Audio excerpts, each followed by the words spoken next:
What's going on, Average Joe's? Today, I wanted to pop in and talk about some of the recent nonfiction books that I have read in the last 6 or so months.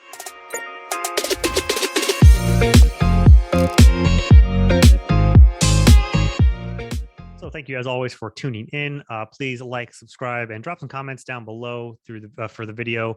I like to interact and talk with people there, but I appreciate you supporting me and coming back and watching these videos.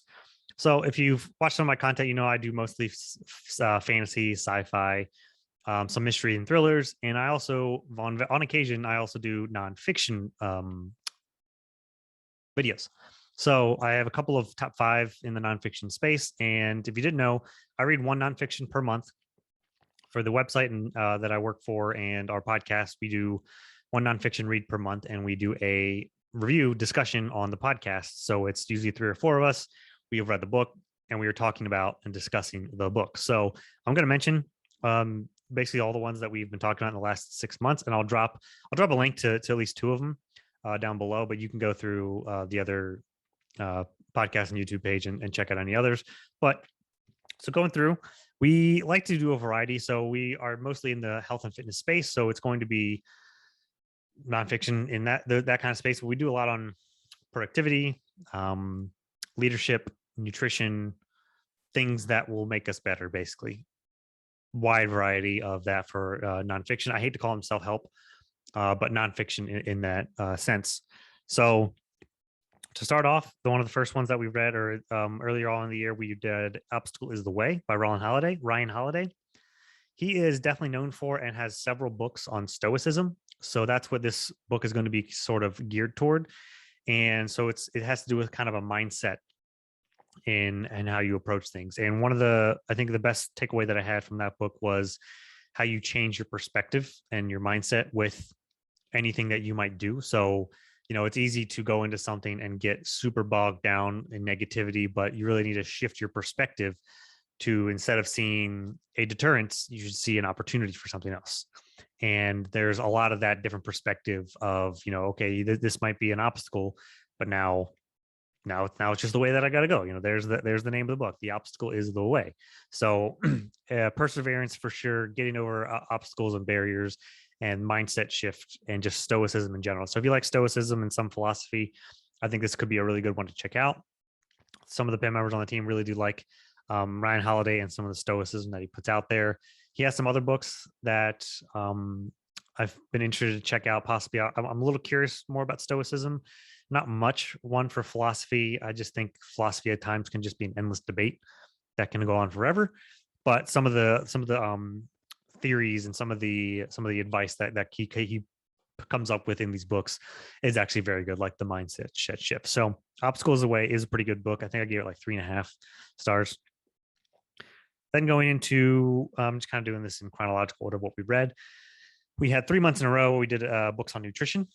We did Sugar Crush, Why We Get Sick, and Fiber Fueled. So the biggest thing what I say about nutrition, so I've read like a dozen or more nutrition books.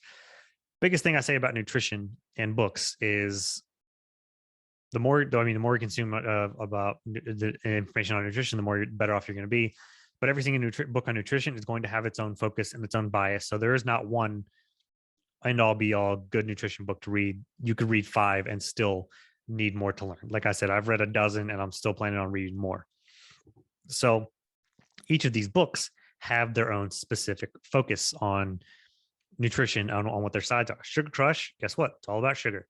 Basically, everything in that book is geared towards sugar and blood sugar, diabetes, things like that, of cleaning out and getting rid of sugar. And there's even a little bit in that one, which I liked, about medicine and prescriptions, and just a little bit of education on pharmaceuticals, which is really good. Why We Get Sick is kind of the very similarly related, but on it from a different angle. And it is all about insulin and blood sugar. And Glenn Bickman wrote Why We Get Sick, and he is a huge advocate for higher fat, lower carb diets. Not necessarily keto. I know a lot of people will hear that and automatically think keto. It's not like a keto book, but it is showing why incorporating more fat and lowering your carb and sugar consumption will help, because insulin drives so much in your body and controls so much hormones and just regulation in general. Extra sugar and insulin can help cause inflammation throughout your body as well. So Why We Get Sick is definitely one that I would recommend. I think I gave it 4 out of 5. A lot of great information there. Ben Bikman is a very smart guy, and he writes it in a way that is very easily digestible. Then Fiber Fueled. The thing about Fiber Fueled is the caveat there is that it is written by a vegan. So take that for what you will, but there's going to be a vegetarian bias to a lot of what they say. And for the most part, he stays pretty good to sticking to why fiber is great. But there are a lot of little jabs here and there toward a plant-based diet and against meat, which I didn't like, and we criticize and talk about that in our review. So this is the one I will link below because it is still a very, very good book, and fiber is very under talked about and focused on in nutrition nowadays. People are normally always talking about, okay, lower your carbs and sugar. Okay, you need to do this fat. Okay, you need to eat only vegetables. You need to eat only fats and meats and do keto. It's all about buzzwords.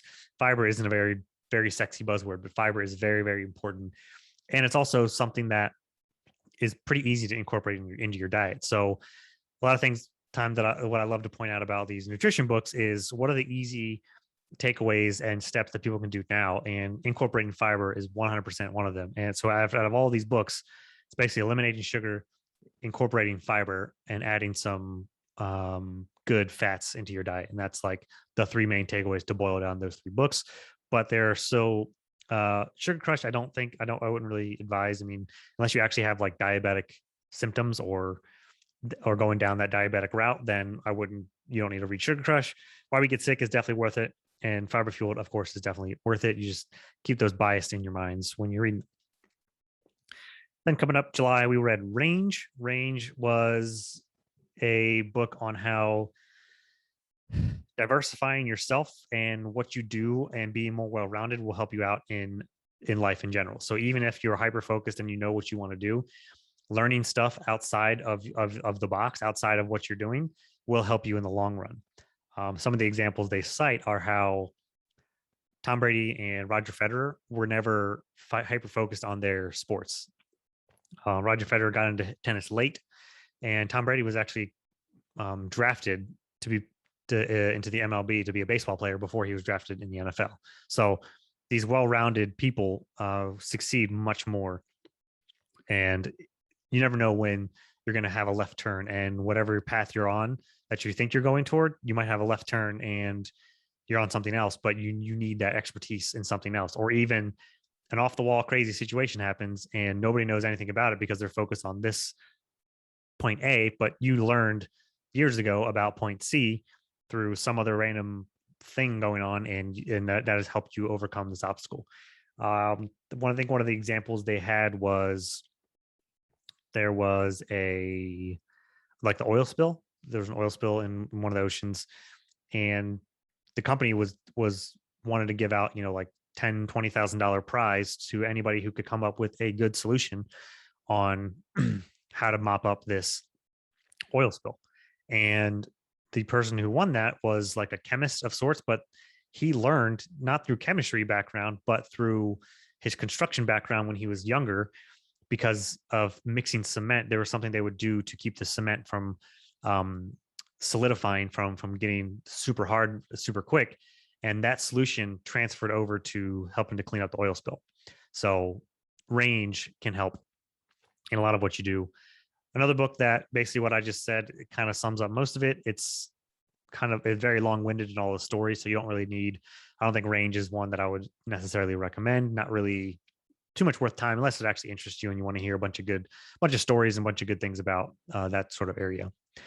For the most recent one, we did Art of Impossible. This is possibly the favorite one out of all of these. It was fantastic. I think it was the highest rated one out of all of these that we read as well as a team. And there's so much that they go over in The Art of Impossible. It's about achieving goals, but much more than just achieving goals. People who, whether it's entrepreneurs or achieve these really, really hard goals, and there's certain commonalities with really, really successful people and how they go about achieving things, and how they're you have your checkpoints to get to this big goal, and you don't think of it as like this ginormous goal, but you're still always shooting for it. And there's a lot of other premises that he goes over that are really, really fantastic. One of the ones that he talks about that I really love is called The 5 Books of Stupid. So whenever you want to go and talk about, whenever you want to go and learn and do something new, try something new in life, take a new route and learn whatever it is, you have your 5 books of stupid. The first 2 books you read are going to be very popular, good, highly rated books that are very broad and are going to keep you excited into this subject, whatever the new subject is. Then the third one, you're going to get a little more narrowed, a little bit more nuanced. And then the fourth one, you're going to get even more narrowed, more specific. And then the fifth one will be the most technical, hardest book out of all of those. But you have already had these books to kind of grow your knowledge so that the terms in the fourth and fifth book will be much more easier to know and digest than if you were to just start with them, because you need to have your baseline, you need to have your floor, and you need to get excited about it and be excited about it before you continue to really stress yourself and push yourself.